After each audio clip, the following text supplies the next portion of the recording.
Welcome to the Enrichment Center. Since making test participation mandatory for all employees, the quality of our test subjects has risen dramatically. Employee retention, however, has not. As a result, you may have heard we're going to phase out human testing. There's still a few things left to wrap up, though. First up, conversion gel. The bean counters told me we literally could not afford to buy $7 worth of moon rocks, much less 70 million. Bought them anyway, ground them up, mixed them into a gel. And guess what? Ground up moon rocks are pure poison. I am deathly ill. Still, it turns out they're a great portal conductor. So now, we're going to see if jumping in and out of these new portals can somehow leach the lunar poison out of a man's bloodstream. When life gives you lemons, make lemonade.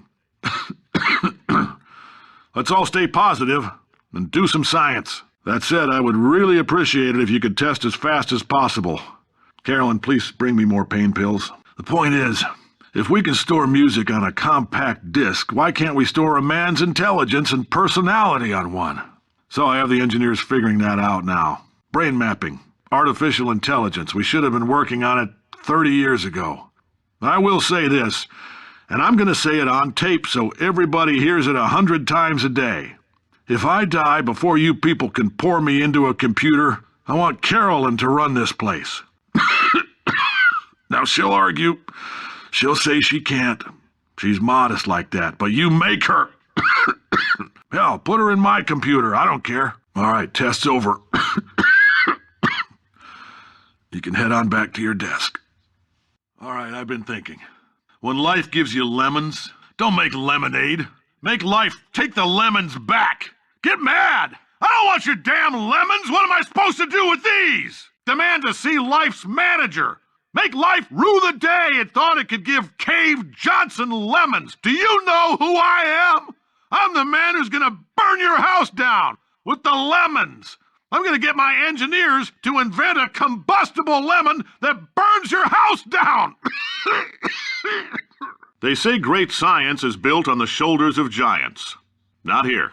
At Aperture, we do all our science from scratch. No hand-holding. Not you, test subject. You're doing fine. Yes, you. Box your stuff. Out the front door. Parking lot. Car. Goodbye. Science isn't about why. It's about why not. Why is so much of our science dangerous? Why not marry safe science if you love it so much? In fact, why not invent a special safety door that won't hit you on the butt on the way out, because you are fired? If you're hearing this, it means you're taking a long time on the catwalks between tests.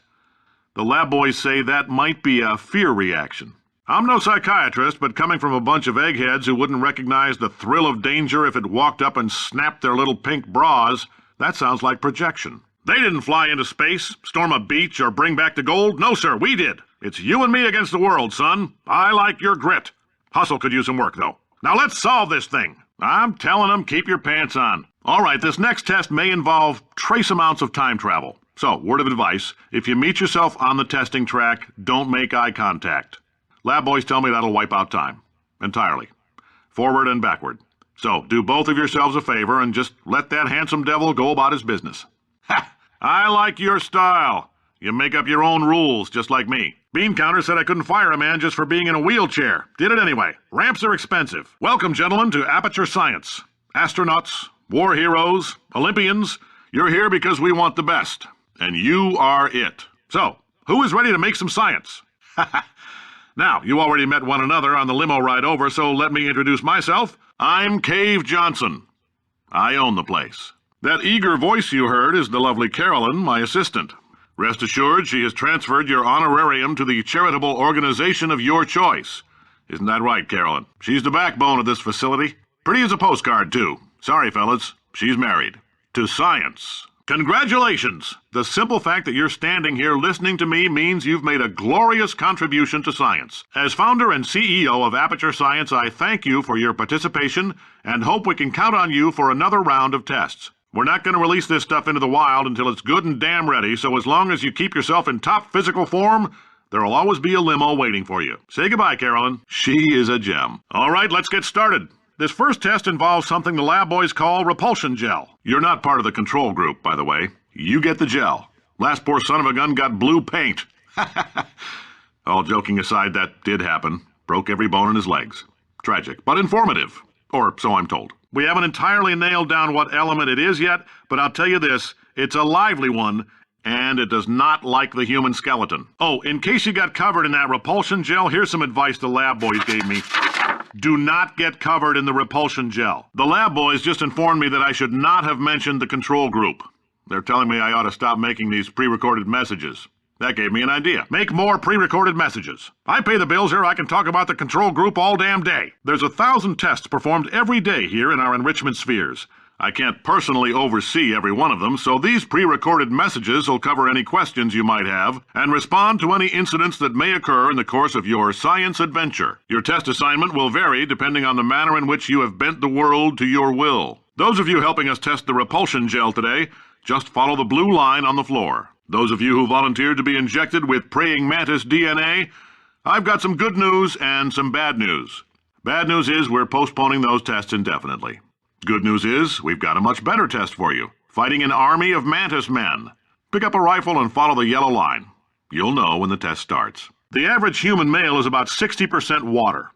As far as we're concerned, that's a little extravagant. So if you feel a bit dehydrated in this next test, that's normal. We're going to hit you with some jet engines and see if we can't get you down to 20 or 30%. For this next test, we put nanoparticles in the gel. In layman's terms, that's a billion little gizmos that are going to travel into your bloodstream and pump experimental genes and RNA molecules and so forth into your tumors. Now, maybe you don't have any tumors. Well, don't worry. If you sat on a folding chair in the lobby and weren't wearing lead underpants, we took care of that too. If you've cut yourself at all in the course of these tests, you might have noticed that your blood is pure gasoline. That's normal. We've been shooting you with an invisible laser that's supposed to turn blood into gasoline, so all that means is it's working. Just a heads up, that coffee we gave you earlier had fluorescent calcium in it so we can track the neuronal activity in your brain. There's a slight chance the calcium could harden and vitrify your frontal lobe. Anyway, don't stress yourself thinking about it. I'm serious. Visualizing the scenario while under stress actually triggers the reaction. All these science spheres are made of asbestos, by the way. Keeps out the rats. Let us know if you feel a shortness of breath, a persistent dry cough, or your heart stopping, because that's not part of the test. That's asbestos. Good news is the lab boys say the symptoms of asbestos poisoning show a median latency of 44.6 years. So if you're 30 or older, you're laughing. Worst case scenario, you miss out on a few rounds of canasta. Plus, you forwarded the cause of science by 3 centuries.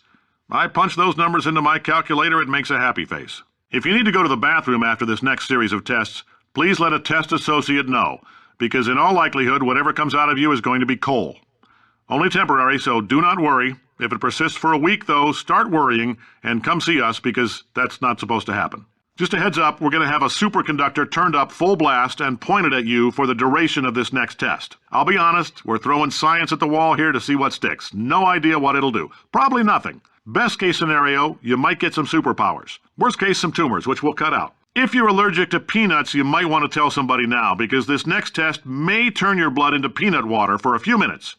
On the bright side, if we can make this happen, they're going to have to invent a new type of Nobel Prize to give us, so hang in there. Now, if you're part of control group Kepler-7, we implanted a tiny microchip about the size of a postcard into your skull. Most likely you've forgotten it's even there. But if it starts vibrating and beeping during this next test, let us know, because that means it's about to hit 500 degrees, so we're going to need to go ahead and get that out of you pretty fast. All right, we're working on a little teleportation experiment. Now, this doesn't work with all skin types, so try to remember which skin is yours, and if it doesn't teleport along with you, we'll do what we can to sew you right back into it. Right.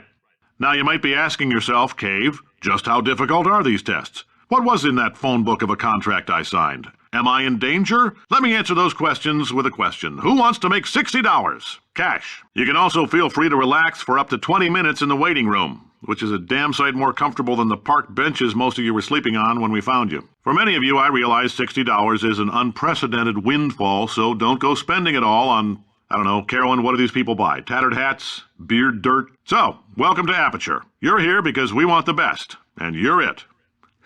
Nope.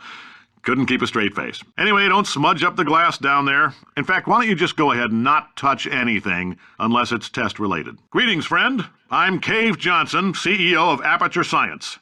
You might know us as a vital participant in the 1968 Senate hearings on missing astronauts, and you've most likely used one of the many products we invented, but that other people have somehow managed to steal from us. Black Mesa can eat my bankrupt... Thank you. I can't believe I'm thanking these people.